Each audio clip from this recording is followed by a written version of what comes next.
So ang ating unang article is mula sa Article 1, The Only God. So pinapakita, nag-iisang Diyos lamang. By the way, ang introduction lang ng ating short introduction ng Belgic Confession. Siya ay ang pangalang Belgic Confession ay galing sa Latin na word na confessio Belgica. Yung Belgica, ang Belgic, ay Netherlands sa panahon na ito. Ang Netherlands dati ay buo, kasama yung Belgium, yung North saka yung South. Panahon na yun, buo pa siya. So buong ang tawag sa kanya, Belgica. Doon siya, at sa lugar na yon, nandun yung isang Reformed Church sa Netherlands na pinangunahan ng preacher na si Guido de Bres. So ang kanyang isa siyang Reformed preacher, at ang panahon na yan ay merong persecution. Hindi dahil yung faith nila ay ayaw nila, kundi mismo doon sa simili dapat na pareho tayong pananampalataya, kundi ang mga Roman Catholic ang nagpe-persecute sa kanila.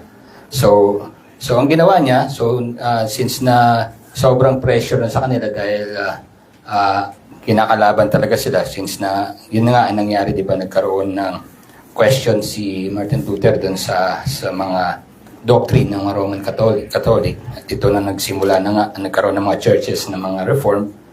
So yung mga Catholic Church, parang sila na yung persecutor ng mga Reformed Church noon. So ito ang preacher na ginawa niya, at gumawa siya ng confession na ito yung pinanampalatayaan nila, kasi ito yung nakita nilang katotohanan sa scripture. So sang hari ng panahon na yun ay si King Philip II. Kilala niyo naman sa history, kung maalala niyo sino si King Philip II, King of Spain. Diyan nanggaling ang pangalan nating Pilipinas, sa kanya pinanggaling ang pangalan. So na time niya nag-send siya ng sulat. Sinama niya yung confession niya, ito yung aking faith. Ang accusation, ina-accuse ng Roman Catholic ang mga Reformed na sila ay mga rebelde. So parang sinasabi nila, King, rebelde itong mga to. Kaya parang may justification sila na persecute itong mga to. Pero nagbigay siya ng sulat, kasama yung confession niya, hindi kami mga rebelde. Nakita namin sa scripture ang katotohanan at ito ang aming pinanampalatayaan. At hindi namin i-deny itong aming paninindigan. Sabi niya sa sulat, latiguhin niyo man kami, ikulong niyo kami, hindi namin ito i-deny. Ganun yung niya, para ipakita lang sa king ng Spain na hindi kami rebelde, bagkus nakita namin yung katotohanan. So ganun ang naging nila. And later on, na-martyr naman talaga sila, talagang namatay din dahil sa faith na yan. So, iyan ang nangyari sa panahon na yan. So, ang history ng ating pananampalataya ay sadyang madugo talaga. At maraming buhay ang nasayo o nasawi sa panahon sa pananampalataya nakarating sa atin. At so, sa awa ng Panginoon, sa kanyang kapangyarihan, nakarating sa atin, bagamat maraming gustong pumigil. At we go existing hanggang sa ngayon, yung tinatawag na persecution ay medyo minimal, pero meron pa yan, nagbabatuhan. Makikita mo sa Facebook, naglalabanan na yan. Kanya-kanya silang bashers, tipong ganyan. So, ganun na yung masasabing ang panahon na ito na labanan. So, balik tayo, no? So, yun ang naging story. So, ang ating pananampalataya ay masasabi na ito ay may katotohanan, sapagkat sabi nga, ulit-ulit ko sinasabi, walang isang tao na willing siyang ibigay ang buhay niya sa isang bagay o isang paniniwala na sadyang gawa-gawa lamang. So, nakita niyang katotohanan at pinanindigan nila ito. So tayo mag-umpisa tayo sa Article 1, which is ang title ng article na ito ay Lord, God, the only God. So, mabukas tayo. Mapunta tayo sa ating text, Exodus chapter 3, verse 13 hanggang 15.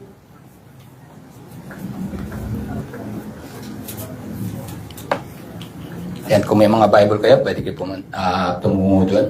Sabi dito, then Moses said to God, if I come to the people of Israel and say to them, the God of your fathers has sent me to you, and they ask me, what is his name?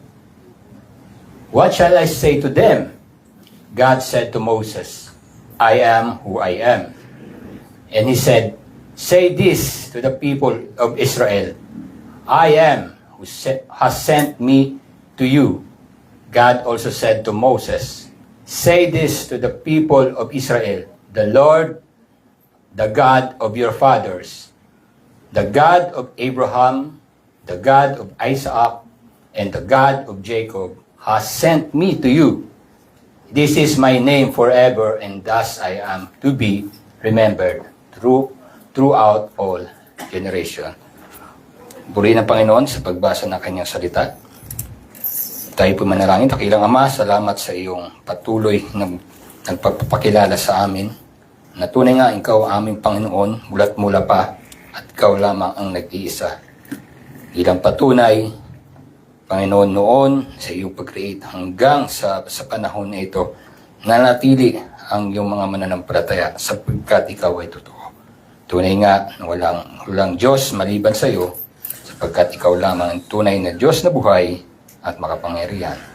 Ito ang dalangin sa ngalan ni Jesus. Amen. Amen. So, itong text na ito, yung nagsimula mula dun sa 3 na yan, ito yung time na si Moises ay tinawag ng Panginoon sapagkat yung kanyang people, kanyang bayan, ay umiiyak na sa Lord dahil nga aping-api na sila sa Egypt. Baga, malaki na yung problema nila dun sa pagkakaalipin. Baga, pinahihirapan na sila. So, tumugon ang Diyos sa kanila.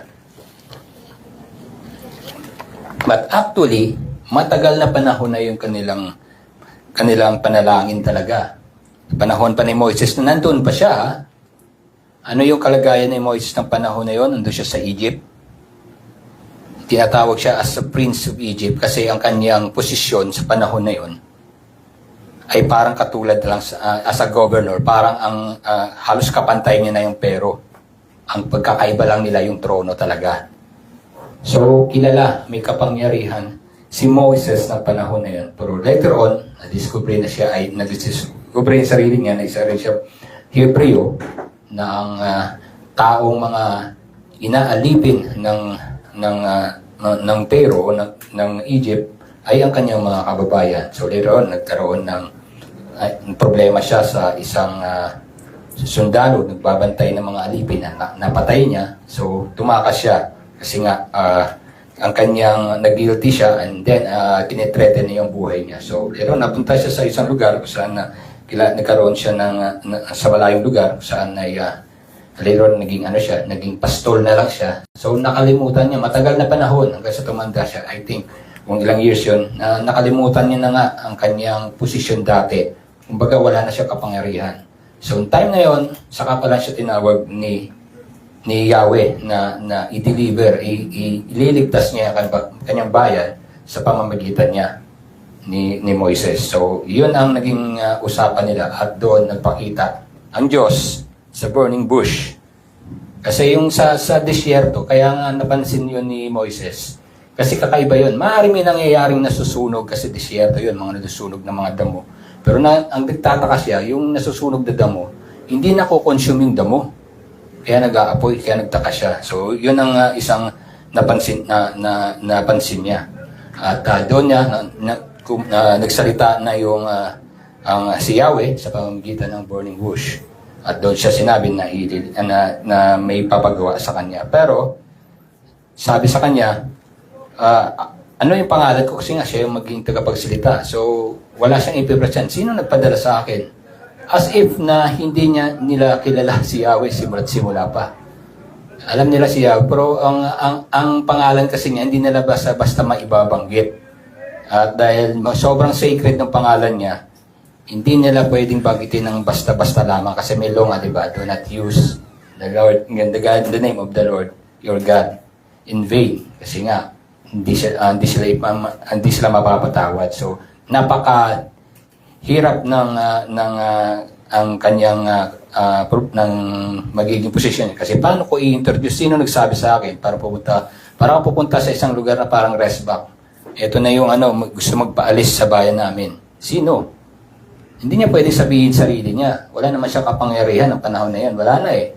Dati, oo, naging Prince of Egypt siya, pero kinalimutan na siya ng panahon na yon. Alam mo, sa panahon nila, pag kalaban ka ng state o ng isang kingdom, tulad ng Egypt, kung may record ka o ano pa man, buburahin nila lahat yon. Papatayin ka nila, kunwari, kalaban ka ng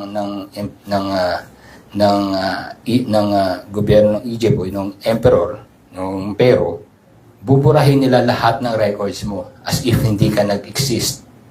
So, walang nakakilala talaga sa kanya. So hindi niya pwede i-present ang sarili niya, sabi niya, dito ako, ililigtas ko ang aking bayan. Sino ka? Anong kapangyarihan na pwede mong i-present? Kasi ang labanan dito is king to king, yung God to God. Yung Pero nga. Kasi yung Pero, tinuturing niya rin sarili niya as God. So, ang aharap mo ay ang Diyos. Pero ang ginigay niya na pangalan ay I am who I am. Hindi po ito yung kanta. I am who I am. So, iniisip ko rin since na medyo mahirap din na pag-aralan natin, pero kung gusto niyo talaga, pwede natin pag-aralan ito another time, pero dito medyo mahirap kasi may mga details pa na kailangan. Pero kunin natin as literally as if I am who I am, because ako mismo ay ako. So pinapakita lang ni God, sige next slide tayo, na siya ang God, ang kanyang equal ay himself lang, walang iba. Kasi God, kung may i-equal ka, hindi pwedeng itong God, maski si Satan, hindi mo pwedeng equal sa kanya. No. Kahit ang God ng Pero, kaya nga matindi yun. Kahit yung God ng Pero, hindi mo pwedeng equal sa kanya. Ako lang to. Kung sino man ako, ang pwede lang mag-equal sa akin, ako rin mismo. So, I am who I am. So, pinapakilala niya yung ganon, yung magiging dating doon, actually. So, para sa Diyos lang talaga yon. At isa pa, yung sinasabi niya, may pinapaalala siya sa I am. So, sinong I am? Dati pa. I am. Noon pa. Yan na siya. Ako yun. Parang sinasabi niya, sino kayo, Lord, na pwede kong sabihin para masabi ko kung sino nagpadala sa akin. Ako nga. Hindi ang iba kundi ako nga. So may binanggit siya sa pangalawa uli, yung God of Abraham, sabi niya, di ba, sa verse 15. God also said to Moses, say this to the people of Israel, the Lord your God of your fathers. So, ang Diyos ng inyong ninuno. So, pag sinabi yun, doon simula pa ng inyong ninuno, siya na yung Diyos. So, makikita natin na walang iba kundi siya rin mismo, kaya I am nga sinabi niya. Tapos binanggit niya pa yung, para ma-sure pa, God of Abraham.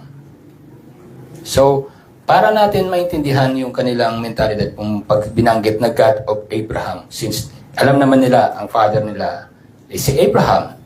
So, ano ba yung ginawa ng Diyos?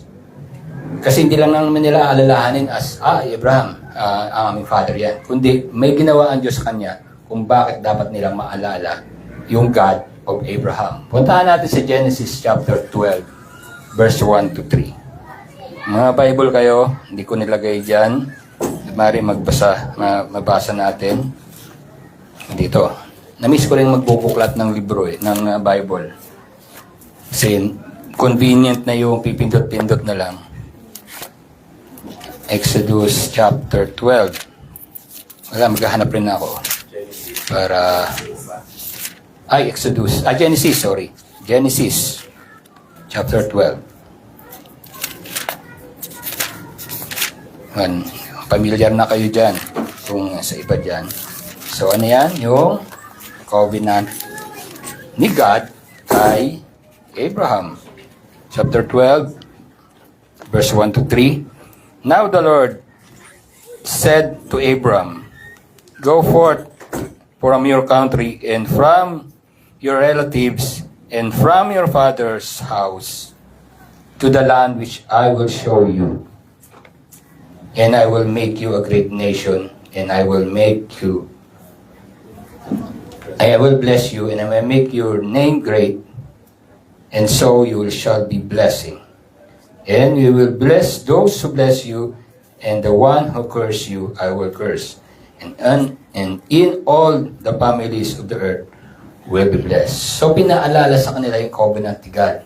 Ako ito, nakausap ng inyong ninunong si Abraham. Ako yung Diyos nila. So, anong ginawa ng Diyos? Yung pangako sa kanila.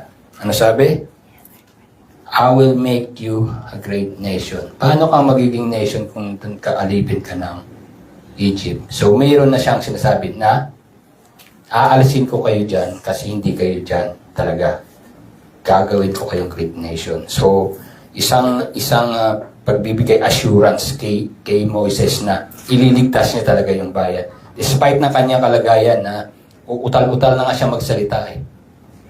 I-represent ko ang God na ganito. So ako, wala akong kapangyarihan maski yung salita. Nagkaroon pa nga siya, kumuha pa nga siya, nag-request pa nga siya ng spokesperson niya eh.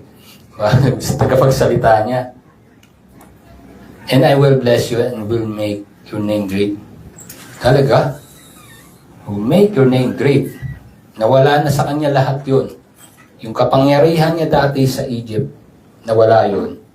Ito ang kapalit. I will make your name great. Greater than kung meron ka doon sa Egypt.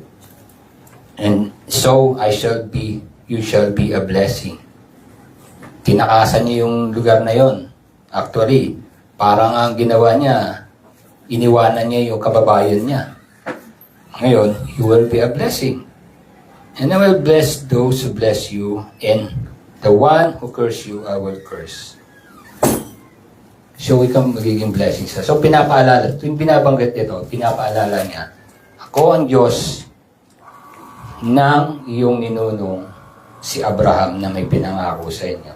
So, may idea ka na. And then, second, yung binanggit niya, o mga tatlong beses binanggit na, God of Isaac. So, sino sa Isaac? Isa lang sa kinikilala nila, fathers nila. So, punta tayo sa Genesis chapter 26, verse 2 to 3. Genesis 26. Puntahan nyo sa inyong mga Bible. Verse 2 to 3. Nandyan na kayo? Pwede nyo basahin dyan. Sabi dito, the Lord appeared to him and said, do not go down to Egypt. Oh, teka, binanggit yung Egypt. Nandun sila sa Egypt. So, ibig sabihin, hindi kayo mananatili dyan kasi hindi ko kayo designated talaga dyan. Nandyan lang kayo nung iligtas kayo from famine. But sabi niya, pinangako ko, hindi kayo mananatili sa Egypt kasi hindi kayo naka-designated dyan. Pero later on, mapansin mo, di ba? Isa sa problema ng mga Hudyo na, yung ugali nila, na kahit na inapi na sila, ay parang komportable na sila doon sa Egypt. Sipin mo nung niligtas sila, di ba, nilabas? Ano sabi nila? Nung doon sila sa, parang trap na sila. Anong pag ginagawa mo, Moises, sa amin? Gusto mo ba, dahil kulang na bang libingan dun sa Egypt, kaya dito mo kami gusto ipalibing? Tapos na nagkaroon sila, nagreklamo sa tungkol sa pagkain. Ano sabi ng mga Hebreo? Buti pa dun sa Egypt, nakakain kami ng gusto namin. Dito, gugutumin mo kami. So nagiging komportable na sila pagkamat sila ay inaapi doon. Parang nagiging dependent kahit na alam nila na hirap at pagod na sila. So ganun minsan yung comfort na in-offer ng sin. Alam mo, feeling mo nandyan, na alam mo na aware ka na minsan di ka na naging aware na paulit-ulit at nakakapagod. Pero nandyan ka pa rin kasi may comfort ka, something comfort, kahit pansamantala nagugustuhan mo. So, either itong offer ng Diyos sa kanila, gusto mo bang manatili dyan? O doon ka sa pinangako ko sa iyo.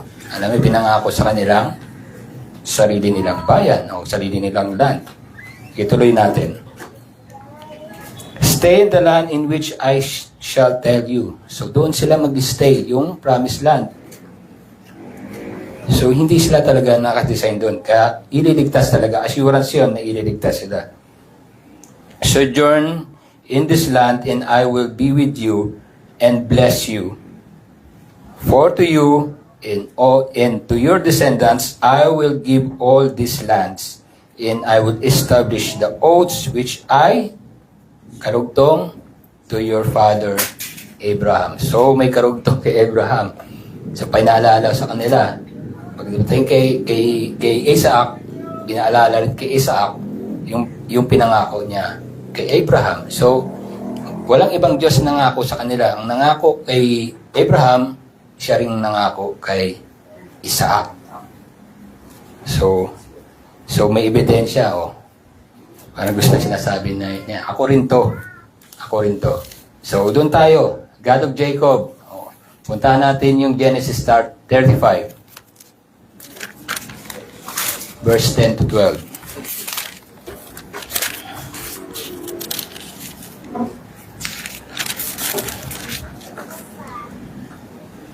To 12.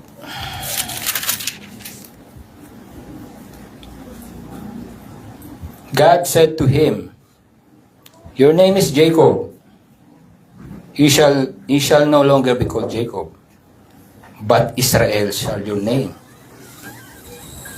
So babaguhin yung kanilang kalagayan, kanyang identity. Hindi na Jacob, kasi ibig sabihin ng Jacob, deceiver. Ngayon, binago niya as Israel. Thus, he called him Israel. 11, God also said to him, I am. Medyan ang salitang I am. God Almighty. Be fruitful and multiply. A nation. So, makita mo, gagawin siyang nation. And a company of nations shall come from you. And kings shall come forth from you. So ito assurance na may mahari na manggagaling sa iyo. Hindi ka pwedeng maging hari doon habang alipin ka ng Egypt. Verse 12, the land which I gave to Abraham, connected pa rin, okay, Abraham, and Isaac, I will give it to you, and I will give the land to your descendants after you. So makita mo yung connection nila. Ako rin to, yung Diyos mo, Abraham, ang Diyos Isaac, God of Jacob. Pero sinasabi niya, ako rin to. Sino ako noon, ako rin ito. So nakita mo yun, siya lang ang natatanging Diyos na nangako mula kay Abraham, hanggang kay Isaac, hanggang kay Jacob. At sa iyo, ipapatupad ko. So kay Moses niya, pa rin itong pangako. Pagamat, alam natin sa uli, natanaw niya lang yung promised land. Pero ginawa ng Panginoon. The only God of Israel. So walang ibang Diyos. So tanong naman na, bakit tayo may atubungin ng iba? O yan, iisa lang ang Diyos. Maski yung mga ibang mga nanampalatay kay Yahweh, hindi na naniniwala sa Trinity, di ba? Kasi ang nila, si Yahweh lang talaga. May isang, doon sa burning bush, may mga theologians na kanilang take na pwedeng sabihin, yung burning bush, pagtalik tayo sa burning bush. Sabi daw nila, yung burning bush, ay pwede mo ring sabihin na yung bush ay a nation of Israel, bagamat naghihirap dahil sa fire, persecuted sa fire, at hindi sila nako-consume. Pagkat nandun sa kalagitnaan nila si Yahweh. Meron naman nagsabi, so maganda rin tingnan ano, pero inano ko lang yun, pero hindi naman natin pag-usap. Meron magsabi, you can see Christ in burning bush. Bakit? Ano ba yung bush na yun? Sabi nila yung bush, may translation din na parang yung bush na may tinik, yun ang ginamit. So, we preferred nila, i-reference nila dun sa crown of thorns kay Christ, which is He was burned by the wrath of God, but not consumed. Ang ganda, no? So, ganun yung ang tinitingnan nila. So, andun si Christ sa lahat ng pagkakataon na yon sa ginagawa niya.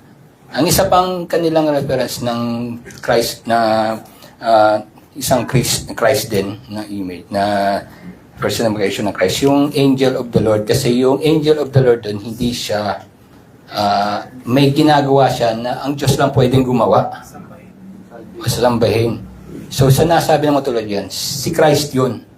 Yung angel na of the Lord na yun. Na nagsalita as a messenger kay Moses. So, nandun si Christ. Mahirap siyang ipaliwanag actually, pero may may makikita ka na, o nga naman, nandun si Christ na mismo sa panahon na yun. So yung Trinity ay nag-i-exist na doon, pero ang hirap ipaliwanag actually, pero nandun siya. So, Christ working on that yung lugar na yan, sa pangyayari niya na napaka-importanting pangyayari sa kanila, no? Dahil pag-rescue. Tayo, mahalaga sa theology natin, sa ating pananampalataya, itong part na ito ng Exodus, yung pagliligtas ni Yahweh sa kanyang bayan.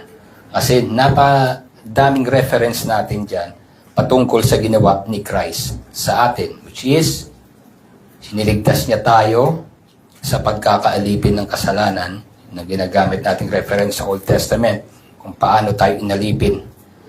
Paano tayo in-invite mula sa nakakapagod na ginagawa pa ulit-ulit and invite God in rescue us for a feast. Free my people so they can have feast with me in the wilderness. So, si Christ, ganun din yung invitation sa atin ng rest.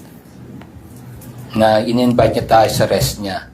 Those who heavy laden and labored and heavy laden, I will give them rest. So, ito ang ating Panginoon mula noon hanggang ngayon. And He is still working simula't simula pa noong Old Testament pa hanggang sa ngayon. Iisa lang sila ng ginagawa. Iisa lang sila ng kanilang pangako na hanggang sa ngayon itutuparin niya hanggang sa pinakahuling araw sa atin. So, He is the God ng Old Testament. He is the God ng creation. Sabi niya, I am. He is the God of Abraham na nangako sa kanya na gagawin siyang great nation. So, yun pa lamang, assurance na yun na hindi kayo mananatiling alipin ang aking bayan kasi magiging great nation siya. Manggagaling sa kanila ang hari. May pinangako naman kay Isaac na hindi kayo mananatili dyan, hindi kayo sa Egypt, kundi mayroon kayong pangakong land para sa iyo. At kay Jacob, sa iyo magsisimula, manggagaling ang mga hari. So this is na assurance na hindi kayo manatiling alipin. Because gagawin kayong aking bayan. So ganun, no? Pwede mo nang idugtong doon. Dati ay hindi ko kayo bayan, ngayon ay akin ang bayan. Dahil ang bayan nyo dati ay Egypt. Ngayon, kayo ay aking bayan na. So, ang labanan ng panahon na yon, ang binigay kay Moises, is God versus God. Pero, i-clear niya, ako lang ang Diyos. I am who I am. No one is equal. O nang equal lang sa Kanya, Himself, siya lang mismo. So, sabihin mo, walang ibang Diyos. Ang Diyos na mababanggitin mo ay hindi ang Diyos. Dahil ang Diyos lamang ay si Yahweh. So this is how God introduced Himself to Abraham, to Isaac, to Jacob, and to Moses. So ano ang Belgic Confession, Article 1? The only God. Sabi dito, we all believe in our hearts and confess with our mouths that there is a single God and simple spiritual being. A single and simple spiritual being whom we call God. Unang karakter niya, eternal. Tulad sinabi ko, simula siya na yung Diyos hanggang sa ngayon. Incomprehensible, may mga bagay tayong hindi maintindihan dahil limited ang ating knowledge. So paano natin i-imagine tong limitation ng ating knowledge? Dito lang tayo muna sa mundo. Ilang porsyento na ng dagat ang na-explore ng tao simula pa hanggang ngayon? I think 2 to 3% pa lang. Isipin mo yun, gaano pa hindi natin na-explore. How much the space? Hanggang saan ba naabot yung observable space? Meron pa rin yun, limit, ibig sabihin, binilang nila yung hanggat saan lang yung observable space. So meron pang hindi pa nila na-observe. So tingnan mo yung lawak nun. Yun pa lamang hindi na natin maabot yun. So this is, we can say, kung hindi natin ma-comprehend totally ang ating Diyos. Invisible. Praise God, invisible siya. Kung hindi, lusaw tayo. Bagamat salita siya, kasi limited yung ating mga mata. At sobrang holy niya, grace sa atin yung pagiging invisible niya eh. Kasi pag nakita natin siya, malamang lusaw tayo. Unchangeable. Kaya binanggit niya, I am the God of your fathers, God of Abraham, God of Isaac, God of Jacob, and I will be your God. Hindi nagbabago. Pangako ko, tuloy-tuloy na gagawin ko. Infinite. We are finite. So kaya nga sobrang mangha siya na nakita niya yung burning bush. Nagkapoy pero hindi na-consume yung bush. Almighty, o importanteng karakter niya. This is, the time na yan, lalabanan mo isang superpower, tapos ikaw isa lamang pastol na kahit magsalita ay hirap na hirap ka. So, He is the Almighty. Pinabagsak niya ang mga kaharian. Completely wise. Sa panahon na yon, si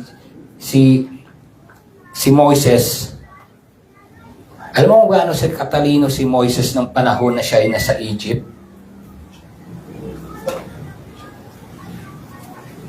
Isa siyang top engineer ng panahon doon. Siya yung ginawang tagapamahala ng mga pagsaayos ng mga infrastructure nila. So hindi basta-basta yung knowledge na yon.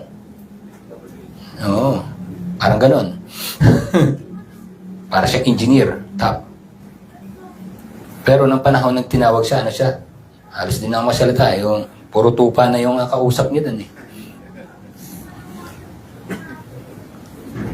Nawala na yon, pero yung sinasabi no, completely wise. Just, kasi hindi niya hayaan na manatiling apihin ang kanyang bayan o injustices ang kanyang bayan. And good.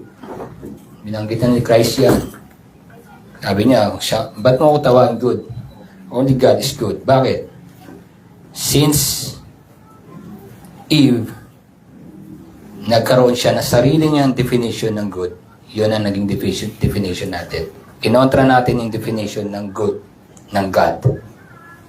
So, kung anumang good na meron tayo, hindi yan ang definition ng good ng God.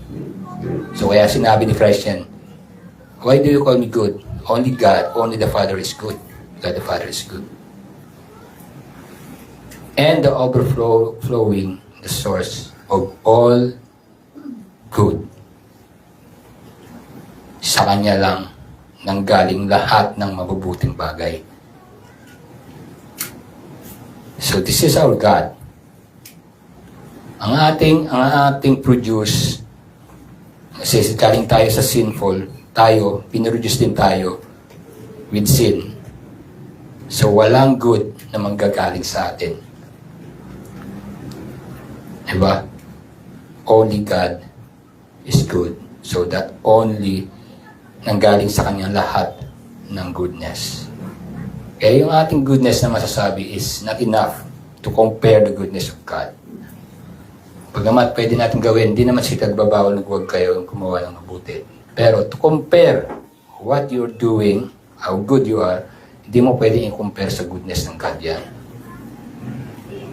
Kasi mismo yan sa kanya pa rin ang galing.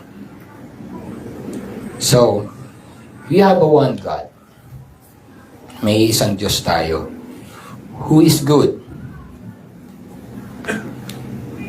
Oh, only God who is eternal. The Almighty One. Walang iba. Dahil bakit? Kaya siya lamang ang that can rescue us. Siya lamang pwede makaligtas sa atin. Yun ang dahilan kung bakit siya ang makapangyarihan lamang.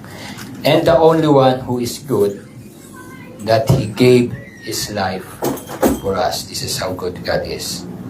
Just to have a life. And that life is everlasting.